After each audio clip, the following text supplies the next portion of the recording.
Hola, hola, ¿qué tal mi gente? Buen día, buenas tardes, buenas noches, donde quiera que se encuentren. Bien, hoy vamos a preparar un delicioso pollo al carbón, al estilo corte de mariposa. Sin antes, si no están suscritos al canal, suscríbanse, que en los próximos días seguiré subiendo más videos.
Ahora sí, una vez que ya estuvo el carbón encendido, ya removemos el carbón para que la brasa se disperse y estamos todo listo ya.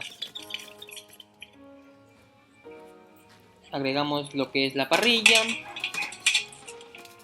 y posteriormente ya corregimos el aliño en partes que el pollo no le ha llegado mucho el aliño, entonces le añadimos más aliño.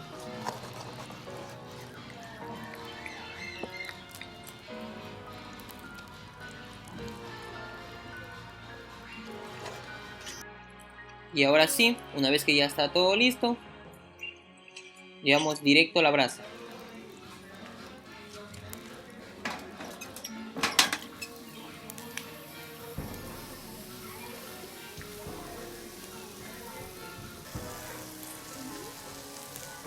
Añadimos por aquí las vísceras para ver si nos hacemos una buena picadita para más despuesito.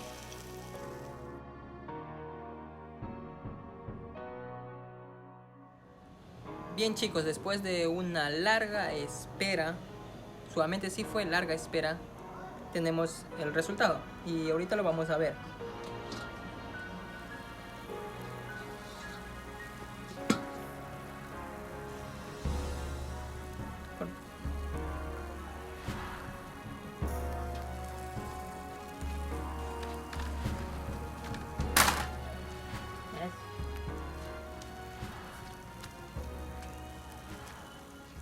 No se vieron.